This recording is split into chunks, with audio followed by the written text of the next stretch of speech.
వాడికి 3 సెంట్ల స్థలం ఇవ్వాలి వెంటనే. అర్హత గల ప్రతి పేదవాడికి 3 సెంట్ల స్థలం ఇవ్వాలి ప్రభుత్వం వెంటనే.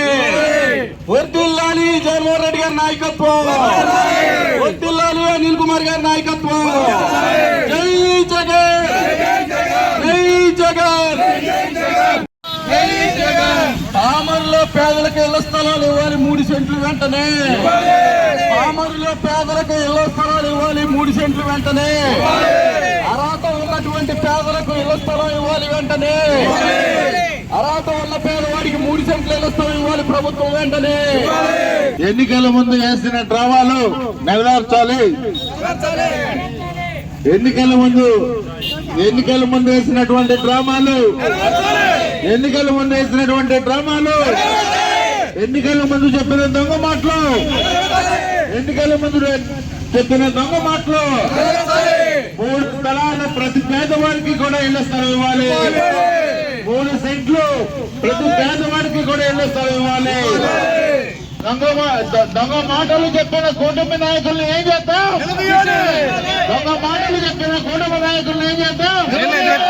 3 సెంట్లు చేస్తున్నాం, 3 సెంట్లు చేస్తున్నాం, ఇల్లు కట్టేస్తున్నాం, అవి చేసేస్తున్నాం, ఇది చేసేస్తున్నాం అని దొంగ మాటలు చెప్పి, ఎన్నో మాటలు చెప్పి పామరు ప్రజల్ని మోసం చేసి, పామరు ప్రజల్ని నట్టెట్లో ముంచినటువంటి ఇక్కడ ఒక పెద్ద సార్వభౌముడు, నట సార్వభౌముడు మన స్థానిక ఎమ్మెల్యే గౌరవనీయులు కుమార్ రాజా గారు ఇప్పటికైనా కళ్ళు తెలుసుకోండి. ఆ 3 సెంట్లు స్థలం ఇచ్చి ఆ ఇల్లు కట్టించే కార్యక్రమం చేయవలసిందిగా మనం చేస్తా ఉన్నాం. మీరు ఎన్నికల ముందు చెప్పారు, ఎన్నికల ముందు ఎన్ని మాటలు చెప్పారు? ఇల్లు కట్టించేస్తా ఉన్నారు, ఈ ఇల్లు కట్టించేసి నెలలో ఇల్లు కట్టిస్తామన్నారు. కానీ మేము ఒకటే మనం చేస్తా ఉన్నాం, కుమార్ రాజా గారు చెప్పిన అబద్ధాలన్నీ అబద్ధాలే. చంద్రబాబు నాయుడు గారి దగ్గర నిలబడి, అయ్యా చంద్రబాబు నాయుడు గారు ఈ అబ్బాయి దగ్గర 1 కోటి కూడా లేదంటే ఏడ్ చేసాడు పాపం. తెలవారు అక్కడ రోడ్డు మీద తెగట్టేశాడు పామర్ సెంటర్ లో. దానికి సాక్ష్యం కొలుసు పార్థసారథి గారు, బాలశౌరి గారు పక్కన నుంచుని చప్పట్లు కొట్టారు ఆ రోజున. మేము కూడా రేపు ఉత్తరం రాసి, అయ్యా మీ ఎమ్మెల్యే 1 కోటి కూడా లేదన్నారే, 1/2 కోటి రోజుకి సంపాదిస్తాడు, ఏ విధంగా సంపాదిస్తాడో ఒక్కసారి ఆలోచించే మనం చేస్తా ఉన్నాం. ఏది ఏమైనా కానీ పామరులో 3 సెంట్లు ఇళ్ల స్థలం ఇవ్వాల్సిందిగా మేము డిమాండ్ చేస్తా ఉన్నాం. పామరులో 3 సెంట్లు కనుక ఇళ్ల స్థలం ఇవ్వకపోతే అమర నిరాహార దీక్ష చేస్తామని కూడా ఈ సందర్భంగా తెలియజేస్తాం. వచ్చే వరకు కూడా అమర నిరాహార దీక్ష చేసే కార్యక్రమం కూడా చేస్తామని చెప్పి మనం చేస్తా ఉన్నాం. ఇప్పుడు కొత్త గేమ్ మొదలు పెట్టారు. అదేంటంటే టిట్కోనంట. ఏంటో టిట్కో? ఇది పామరు పల్లెటూరు. పామరులో టిట్కో ఏ విధంగా ఉపయోగపడుతుందో ఒకసారి ఆలోచన చేయండి అధికారులారా. టిట్కో తీసుకొస్తే కనీసం ఒక గేదెను కూడా కట్టేసుకునే పరిస్థితులు ఉండవు. కనీసం ఒక ఇంటి ముందు ఒక చిన్న పెళ్లి చేసుకునే కార్యక్రమం కూడా జరగదు. అటువంటి కార్యక్రమాలు జరగాలన్నా ఈ గ్రామంలో అందరూ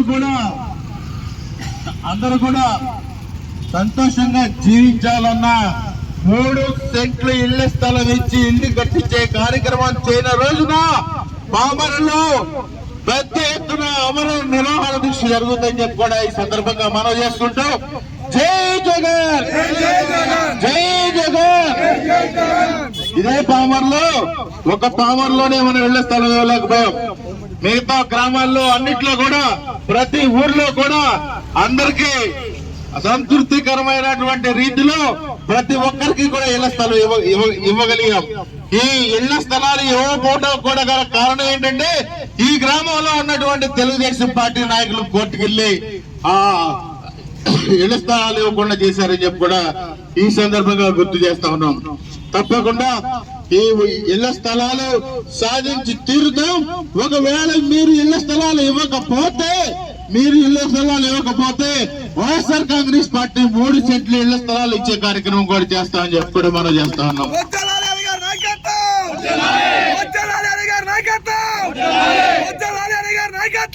కూడా ఎక్కడ కూడా ఇళ్ల స్థలం ఇస్తాము అనే మాట ఎక్కడ కూడా ఈ ఎమ్మెల్యే గారు మాట్లాడలేదు.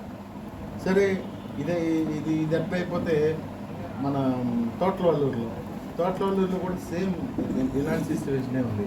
వాళ్ళకి కూడా ఇళ్ల స్థలాల గురించి ఇబ్బంది పడుతున్నారు. 7 ఎకరాలు ఇళ్ల స్థలం కొన్నారు, మొన్ననే కోర్టులో వచ్చిందని చెప్తున్నారు. ఆ కోర్టులో వచ్చింది కూడా ఇచ్చేసి మీ ఆడియో గారి దృష్టిలో పెట్టి మీరు దయచేసి ఇళ్ల స్థలాలు ఎప్పుడు ఇస్తారో మాకు ఇప్పుడు చెప్పాలని మేము అడగట్లేదు. మీ అధికారులతో మాట్లాడి ఏదో ఒకటి చెప్పండి, లేదంటే మేము ఫర్దర్గా కార్యక్రమం తీసుకుంటాం. ఇదే ఎంఆర్ఓ ఆఫీస్ దగ్గర మీరు ఇళ్ల స్థలాలు ఇచ్చే వరకు ఆమరణ నిరాహార దీక్ష చేయడానికి వైఎస్ఆర్ కాంగ్రెస్ పార్టీ అంతా కూడా సిద్ధంగా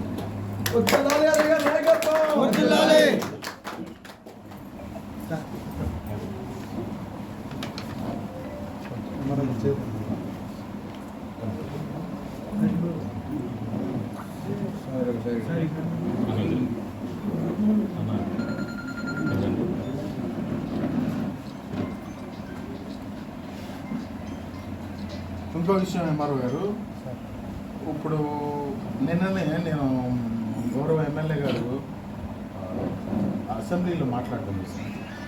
ఆయన ఏమంటారంటే టిట్కో ఇల్లు ఇచ్చేస్తారంట. టిట్కో ఇల్లు ఇవ్వడానికి ఇది పామరు సాధ్యపడదు. ఎందుకు పడదంటే టిట్కోకి అనుగుణంగా పామరు ప్రజల యొక్క జీవన పరిణామాలు వాళ్ళకి అంత అనుకూలంగా లేవు. అందరికీ ఒక గేదె ఉంటుంది, ఆ గేదెను తీసుకెళ్ళి ఎక్కడ కట్టేస్తారంటే 3rd ఫ్లోర్లో కట్టేస్తారు. ఇంకో చిన్న పని చేసుకుంటారు. వాళ్ళు తీసుకెళ్ళి ఎక్కడ కట్టేస్తారు. ఎట్టి పరిస్థితుల్లో టిట్కో అనేది ఈ పామర్కి సెట్ అవ్వదు. ఈ టిట్కోని అనవసరంగా ఏదో కాలక్షేపం చేయడం కోసం టిట్కోకి మేము ఇది ఇస్తున్నాం అది ఇస్తున్నాం అంటే అది జరిగేది కాదు, మేము జరగలేము. మీరు ఏదైతే 3 సెంట్ల స్థలం ఇస్తానన్నారో ఆ 3 సెంట్ల స్థలం ఇవ్వండి. ఆ 3 సెంట్ల స్థలం ఇచ్చి ఇల్లు కట్టించే కార్యక్రమం చేయండి. వాళ్ళ జీవన ప్రమాణాలు పెంచండి. వాళ్ళని ఇంకా మీరు చెప్పినటువంటి ఎన్నికల ముందు చెప్పినటువంటి ఏదైతే ఇంకా వాగ్దానాలు ఉన్నాయో మహిళలకు ఏంటి, నిరుద్యోగులకి ఏంటి, వీటిలన్నింటినీ కూడా మీరు బలం చేసి వాళ్ళు బాగా వాళ్ళ జీవన ప్రమాణాలు ఉండేటట్టు చేయండి. 3 సెంట్లు అనే దానికే ఏ పరిస్థితిలో కలెక్టర్ ఆఫీస్లో మీటింగ్ ఉందని చెప్పి వెళ్ళారు. మేము ఈరోజు ఎందుకు వచ్చామంటే గౌరవ శాసనసభ్యులు నిన్న అసెంబ్లీలో మాట్లాడుతూ పూర్తిగా అంతకుముందు ఎన్నికల ముందు మాట్లాడిన మాటలకి పూర్తిగా విరుద్ధంగా అన్నీ కూడా అబద్ధాలు, డ్రామాలు, ఏడుపులు ఇవన్నీ తెలుసు కదా. అవన్నీ చేయగలిగిన నటుడు మన శాసనసభ్యుడు గారు. ఈయనంట టిట్కో ఇల్లు కడతాడంట. ఇక్కడ ఈ పెద్ద గ్రామంలో టిట్కో ఇల్లు కడితే ఎవరికి ఉపయోగపడతాయి? టిట్కో ఇల్లు కడితే ఎవరు నివసించగలరు? టిట్కో ఇల్లు కడితే ఎక్కడైనా ఒక గేదెను కట్టేసుకునే అవకాశం ఉంటుందా?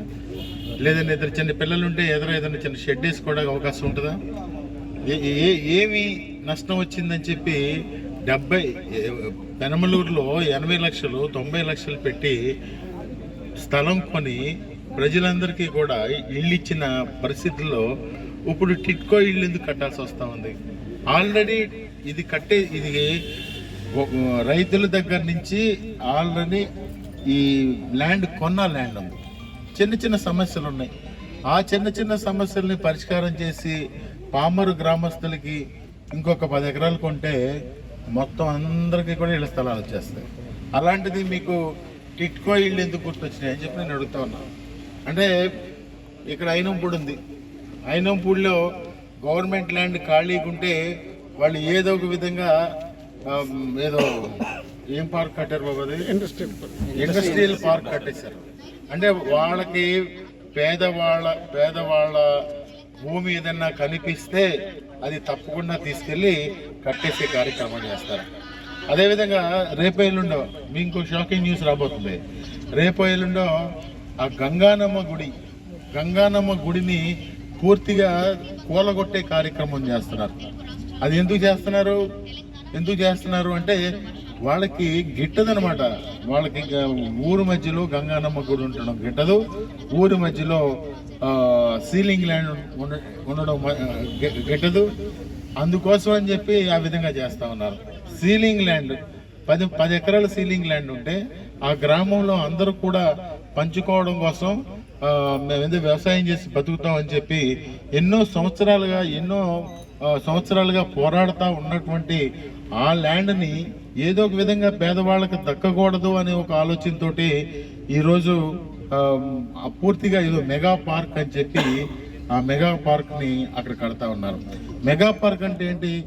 మెగా పార్క్లో కట్టేటప్పుడు వాళ్ళకి డబ్బులు కూడా వస్తాయి.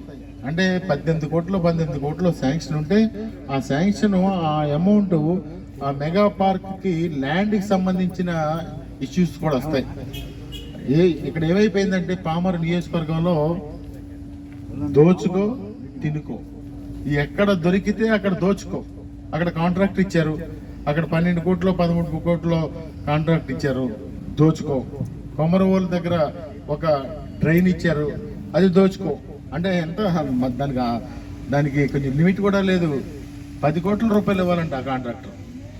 రేషన్ బియ్యం దోచుకో, ఇసుక దోచుకో, బుసక దోచుకో, ఇంకా చిన్న ఉద్యోగాలు దోచుకో, ఇంకా బెల్ట్ షాపులు ప్రతి ఇంటికి 3 4 ఉన్నాయి, వాటిని అన్నింటినీ దోచుకో. ఈ దోచుకో కార్యక్రమం తప్ప ఇక్కడ ఈ పామర్లో ఏమీ జరగట్లేదు. మనం అందరం కూడా ఒకరోజు ఒక కాగితం పెట్టుకుని ఒకసారి వరలరామయ్య గారి దగ్గరికి వెళ్దాం. ఎందుకంటే మీ అబ్బాయి ఈ విధంగా చేస్తున్నాడయ్యా, అన్నీ దోచుకో అంటే ఇక్కడ ప్రజలు ఏమైపోతారు? నువ్వేమో చాలా ఉద్ధరిస్తానన్నావు, ఈ జాతులను ఉద్ధరిస్తానన్నావు, ఆ జాతులను ఉద్ధరిస్తానన్నావు, నువ్వు ఎన్నో మాటలు చెప్పావు, కానీ మీ అబ్బాయి ఇక్కడ దోచేస్తున్నాడు. దయచేసి ఏమన్నా ఒకసారి అపాయింట్మెంట్ ఇస్తే వరలరామయ్య గారి దగ్గరికి వెళ్ళి బతులాడదాం. ఎందుకంటే అయ్యా ఈ ప్రాంతాన్ని రక్షించండి అయ్యా అని చెప్పి. ఎందుకంటే మనం ఎందుకన్నా ఏం చేయలేం కదా, లేకపోతే మన మీద పెట్టి కేసులు వేస్తారు, లేకపోతే కేసులు వేసి అరెస్టులు చేస్తారు. అందుకని ఎవరైతే ఆయన తండ్రి గారు ఉన్నారో వరలరామయ్య గారి దగ్గరికి వెళ్ళి అయ్యా దయచేసి మీ అబ్బాయిని కంట్రోల్ చేయండి అయ్యా అని చెప్పి. ఏంటంటే 22 కోట్లకి 10 కోట్లు లంచం అడుగుతున్నాడంట.